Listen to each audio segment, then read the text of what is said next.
오늘은 제3과 사탄의 공격과 욥의 반응.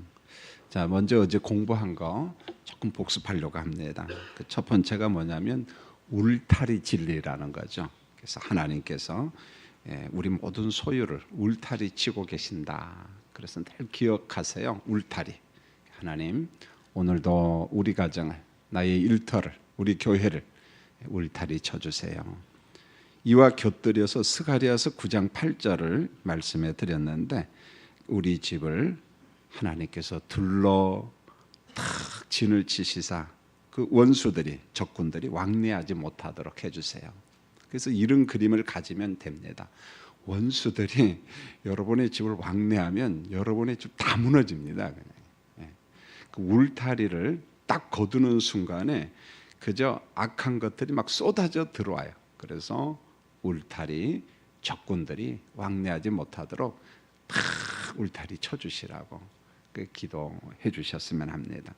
그 다음에 생명의 주인 되신 하나님, 그래서 우리 생명을 주신 분도 하나님, 치유하신 분도 하나님. 그게 성경이 시종일관 강조하는 진리입니다. 자, 오늘은 이제 삶과 사탄이 공격할 때 욥이 어떤 반응을 보이는가, 우리가 그 문제를 한번 다뤄보려고 합니다. 자, 첫 번째 단락 석줄 같이 한번 읽겠습니다. 시작. 욥을 향한 사탄의 공격은 인간의 의지로 감당할 수 없는 영역입니다.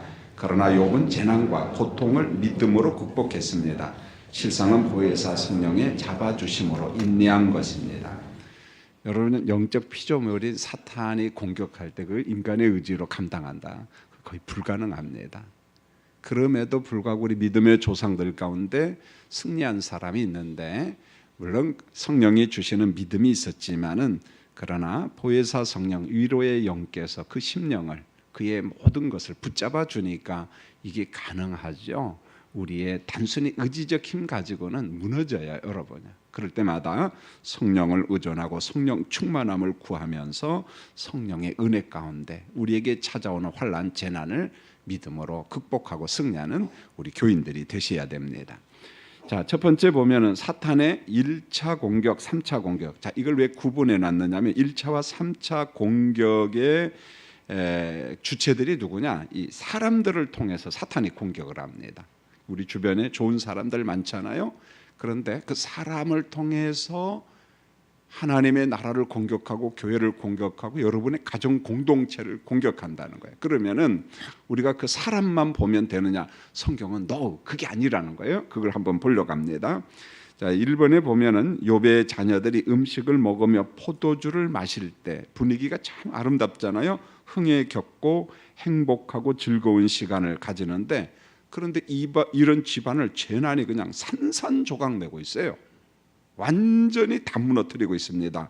무슨 말인가 하냐면 우리가 사는 길에 예상치 못한 재난과 고통이 우리에게 언제든지 찾아온다는 거예요. 언제든지 찾아와요. 자, 여러분 성경 구절 야고보서 4장 13절 14절 10편 102편 3절 2절 같이 한번 읽겠습니다. 시작.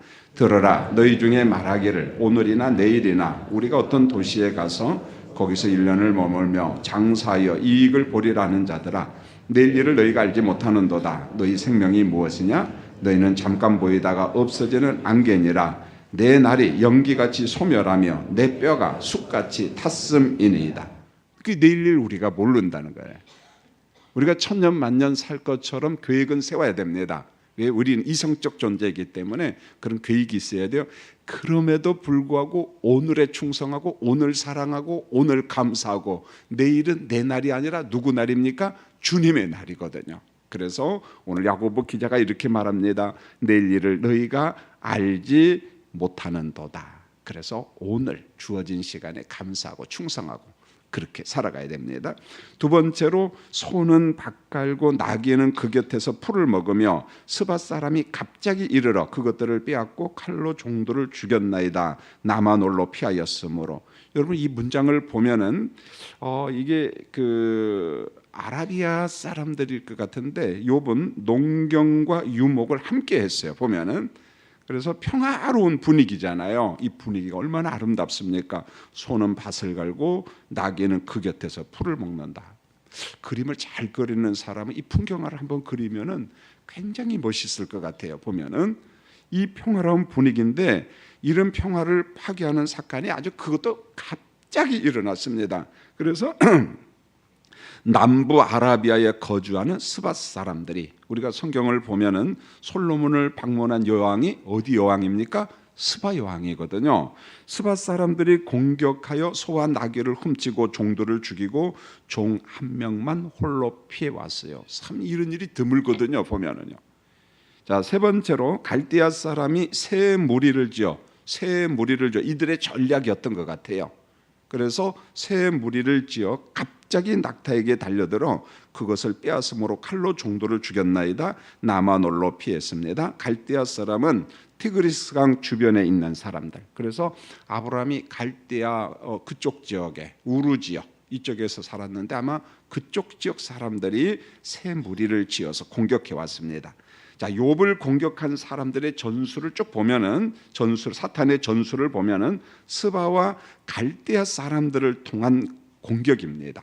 여러분, 대적자이며 참소자인 사탄은 사람들 혹은 군인들을 충동질한다면, 이게 중요한 게 이게 충동질한다는 거예요. 사탄이 어느 조직과 사람과 국가를 갖다가 충동질한 다음에 사람과 민족 국가를 공격할 수 있음을 우리가 분별을 해야 됩니다. 자, 우리 주변에 있는 사람들이 죽고 산업이 무너지는 재난 중에 혼자 혹은 소수의 사람만 남는 경우가 종종 있죠. 우리가 그런 역사를 많이 압니다. 그래서 사탄의 1차와 3차 공격이 주는 교훈은 뭐냐? 사람들을 통한 공격이 있다는 거예요. 자, 사람들이 공격할 때 우리는 감정을 가진 존재이다 보니까 네가 나를 공격해, 나를 미워해, 자꾸 그 사람의 포커스를 맞추면은 정말 원수가 되는 거예요. 보면은요. 그런데 적어도 우리 예수 믿는 사람들은 영적인 분별력을 가지셔야만이 돼요. 이럴 때 그 사람만 보지 말고 배후에서 사탄이 있음을 우리가 분별해야 돼요. 이게 성경이 말씀하는 거거든요. 우리가 단순히 그 사람의 나의 모든 것을 맞추면은 너무 미웃고 보기도 싫고 막 별별 생각이 다 들잖아요. 그런데 사도 바울은 에베소 교인들과 성경을 통해서 그러지 말으라는 거예요.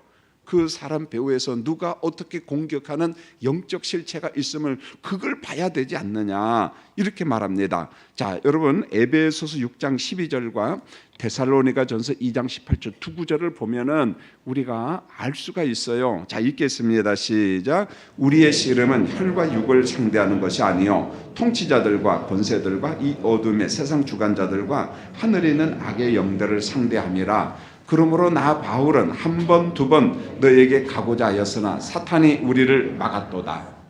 바울이 그렇게 말하잖아요. 이게 바울의 말이겠습니까? 성령이 주신 계시의 말씀이잖아요. 그래서 우리는 영들과의 싸움이다. 특별히 수요일 날 데살로니가 전서를 통해서 몇 번 강조했는데, 그러므로 나 바울은 한 번, 두 번 너희 데살로니가 교회 가고 싶지만은 사탄이 우리를 막고 있다는 거예요. 자, 이것에 대해서 세 가지 해석이 있다고 이야기했습니다. 바울이 몸이 아파서 혹은 사역지의 환경이 어려워서. 그런데 가장 지지를 받는 해석은 뭔가 하냐면 사탄이 우리를 막았다는 말은 데살로니가 그 지역에 있는 관리들, 이런 사람들이 바울을 쫓아냈거든요. 그러니까 바울을 못 들어오도록 막고 있다는 것입니다. 결국은 사탄이 우리를 막았다는 말은 사람이에요. 데살로니가였던 관료들, 이런 사람들이 야, 바울 인천공항 못 들어오게 막아, 인천항구 못 들어오게 막아, 쫓아내, 이런 거라는 거죠. 그것을 바울이 알았다는 거죠. 보세요, 바울은 영적 싸움의 대상이 누군가를 정확하게 알았다는 거예요. 우리가 자칫 잘못하면 속아요, 이거에. 그래서 우리가 마음의 여유를 가지고 성령이 내게 분별력을 주시고 그런 믿음을, 신앙을, 분별력을 우리가 가져야 돼요. 자, 두 번째 보면은 사탄의 2차와 4차 공격은 불과 바람을 통한 공격으로 나타납니다. 그러니까 사탄의 공격도 전술과 전략이 다양하게 나타나요. 이럴 때는 이렇게, 또 저럴 때는 저렇게. 자, 1번 보면은 사탄은 불과 바람의 이적을 통해서 욥을 공격하여 욥의 자녀들이 죽고 산업을 빼앗아가는 재난을 당했습니다. 성경에 보니까 불이 하늘에서 떨어져서 양과 종들을 살아하는 재난이에요. 그래서 나만 홀로 남았다, 나만 홀로 남았다. 욥기서 보면 계속 그 말이 나오거든요. 여러분 우리 주변의 역사를 한번 보세요. 이념과 전쟁의 역사를 보면 한 동네를 집단으로 학살시킬 때 다 죽는 것처럼 보이는데 놀라우리만큼 어떻게 한 명, 두 명, 세 명, 네 명이 살아서 역사의 증언자가 되는 것을 다른 나라 볼 것도 없고 대한민국 역사만 봐도 알 수가 있습니다. 그래서 소수의 사람만 남는 경우가 있어요. 오늘도 그러잖아요. 나만 홀로 남았습니다. 나만 홀로 남았습니다. 저는 이 말씀을 딱 접하면서 6.25 때 여러 가지 양민학살 사건들이 있었잖아요. 물론 공산당이 우리나라 사람을 죽인 것도 있지만 우리나라 국군이 우리나라 사람을 착각하고 오해하고, 왜요? 어떤 덕유산이나 지리산이나 이런 데 있는 공비들을 토벌한다, 공산군을 죽인다 하면서 반대로 양민을 죽인 경우가 참 많잖아요. 그게 대표적인 게 뭐냐면 1951년 2월 9일 날 거창군 신원면에서 일은 양민학살 사건이거든요. 이게 참 슬픈 사건이거든요. 이게 바로 그 유명한 11사단 9연대 3대대 그 한동석 대대장이라고 하는 사람이 공산군 죽인다고 해놓고 사실은 동네 사람 다 불러다 놓고 신원면에 있는 한 부락 사람 다 죽인 겁니다. 그런데 묘하게 거기서 몇 사람이 살아났어요. 어린아이들이. 그들이 증언을 하고 그걸 갖다가 회복시켜라 해도 정부가 함부로 하지 않죠. 지금 어떤 형식적으로 공원을 하나 꾸며놨는데 마음이 아프죠, 보면은요. 저는 외가가 거창이기 때문에 저는 사실 거창, 함양, 무진작 제가 사는 그 동네를 참 좋아하고 1년이면 몇 차례씩 가서 보고 그럴 때마다 그런 아픔이 있어요, 보면은요. 공산군을 죽였다? 아니에요. 이유는 그렇게 되놓고 동네 사람 다 불러다 놓고 그냥 다 총살시켜서 죽인 거거든요. 이게 우리나라에 있었다는 거죠. 여러분, 묻힐 수 있는 역사지만은 바로 그 중에서 나만 홀로 살아남아서, 소수의 사람이 살아남아서 그걸 증언하니까 드디어 드러나고 이런 경우가 있다는 거예요. 나만 홀로, 나만 홀로. 자, 두 번째 보세요. 주의 자녀들이 마다들의 집에서 음식을 먹으며 포도주를 마시는데 큰 바람이 와서 집을 침해 무너져 그들이 죽었나이다. 욥기서가 보면 정말 아름답고 행복한 그림인데 갑자기 재난이 나타나는 거예요. 분위기가 다 그래요, 환경이. 사탄은 극렬한 돌풍, 회오리 바람, 토네이도 같은 자연을 동원해서 욥의 가정을 공격했어요. 완전한 축복의 그림이 뭐냐? 10남매래잖아요. 충만수거든요. 아들 7명, 완전수거든요. 딸 셋, 거룩수거든요. 이처럼 완전하고 충만한 축복의 상태에 있는데 갑자기 그냥 비극이 찾아올 수 있다는 것. 이게 우리가 살아가는 세상이라는 거예요. 자, 세 번째 석 줄 같이 한번 읽겠습니다. 시작. 우리가 사는 길에는 자연을 통한 재난이 있습니다. 태풍, 쓰나미, 토네이도, 양식의 고갈, 홍수의 재난이 있습니다. 일반적인 재난도 있고 범죄한 백성을 징벌하는 재난도 있고 사탄이 공격하는 재난도 있어요. 이 재난의 종류가 참 많아요.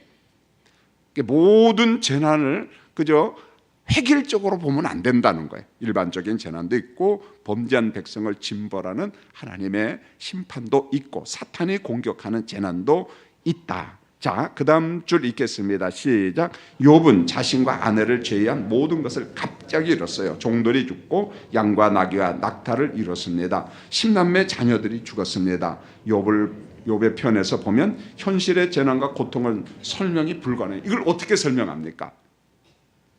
물론 3자 입장에서 보면서는 자기 판단, 자기 생각, 정죄 별거 다 하겠죠. 그러나 당사자 입장에서 이걸 어떻게 평가하고 어떻게 해야 될까 참 고통스럽잖아요.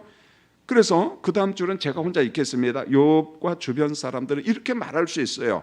신실한 욥에게 잔혹한 재난이 임할 수 있는가? 이런 일이 생길 수 있는가? 성경에는 두 가지 답을 줍니다. 그 첫 번째가 뭐냐? 신명기의 답변이에요. 순종의 복, 불순종의 저주. 전통적인 공식이에요. 여러분, 욥도 여기에 해당되고 욥의 친구도 여기에 해당되고 욥의 아내도 여기에 해당되고 우리 모두 다 사실은 여기에 해당됩니다. 그래서 누가 재난을 당한다. 저 사람 하나님 앞에 범죄한 거 아니야? 잘못한 거 아니야? 뭔가 이유가 있겠지? 이렇게 접근하는데 성경이 그것을 막고 있습니다. 그게 뭐냐? 두 번째, 욥기서의 답변인데 의로운 자에게도 재난이 있을 수 있습니다. 물론 욥은 후자가 아니라 전자 사람이에요. 전통적인 사람입니다. 전통적인 사람인데 자기에게 온 재난, 극단적 재난을 보면서 막 갈등하기 시작하는 거. 나 이렇게 하나님 앞에 징벌 받을 만큼 범죄한 일이 없는데, 그래서 이제 친구들끼리, 전통주의자들끼리 토론이 벌어져요. 그리고 욥이 갈등을 하는 거죠. 그러면서 하나님께서 이런 재난, 이런 고통, 이런 고난도 있다는 것을 우리에게 깨닫게 해주시는 것입니다. 자, 재난은 초기 상태만 보고 의미를 해석하고 정답을 찾기란 어렵습니다. 재난의 모든 과정을 보고 결론이 있을 때까지 인내해야 돼, 기다려야 돼요. 그래서 재난이 올 때 참 중요한 것은 침묵입니다. 인내하는 것입니다. 세 번째, 욥의 반응. 이것은 같이 읽죠. 사탄이 공격해 왔을 때 욥이 어떤 반응을 보이는가, 이 반응에 대해서 우리가 성령 안에서 십자가를 묵상하면서 우리가 꼭 배워야 됩니다. 자, 1번 읽겠습니다. 시작. 겉옷을 찢고 머리털을 밀고 땅에 엎드려 예배하며 욥은 잔혹한 재난 앞에서 극한 슬픔을 보였습니다. 그러나 욥은 고통 중에라도 땅에 엎드려 하나님을 예배하면서 복종하는 겸손함을 취했습니다. 자, 욥이 이런 외적인 모습을 보일지라도 내면은 정말 얼마나 지금 갈등을 할까요? 얼마나 큰 갈등을 할까요? 자, 2번 욥이 이렇게 말합니다. 같이 읽겠습니다. 시작. 모태에서 알몸으로 나와 싸운 적 또한 알몸으로 그리 돌아가올지라. 주시니도 여호와시요 거두시니도 여호와시오 여호와의 이름을 찬송을 받으실지니라. 욥은 극한 재난을 통해서 인간이 어떤 존재인가 알몸으로 왔다가 알몸으로 가는 인생입니다. 생명과 재물, 시간과 명예를 주신 분도 하나님, 취하신 분도 하나님이심을 인정하고 범죄하지 않고 원망하지 않으려고 노력했습니다. 이 노력이 의지적인 노력이지만은 실상은 성령께서 그의 의지, 그의 내면을 붙잡고 있다는 거예요. 그 갈등하는 욥을 갖다가 성령께서 붙잡고 있습니다. 자, 3번 읽겠습니다. 시작. 욥은 고난과 시련에 부딪혔습니다. 앞으로 어떤 선이 도출될지 예상할 수 없습니다. 죽을 수도 있고 살 수도 있습니다. 회복할 수도 있고 회복이 안 될 수도 있습니다. 그러나 욥은 극한 고통 중에 하나님의 섭리를 믿었습니다. 욥기 23장 10절. 그러나 내가 가는 길을 그가 아시나니 그가 나를 단련하신 후에는 내가 순금같이 되어 나오리라. 자, 이 정도만요. 그러나 내가 가는 길을 그가 하나님께서 아시나니 그가 나를 단련하신 후에, 전통주의자 욥이 자기에게 찾아오는 고난의 의미를 몰라서 갈등했지만은 그러나 이건 고백합니다. 하나님의 섭리를. 그가 나를 단련하신 후에, 나를 단련하신 후에. 여러분, 용광로를 생각하면 돼요. 재련소를 생각하면 됩니다.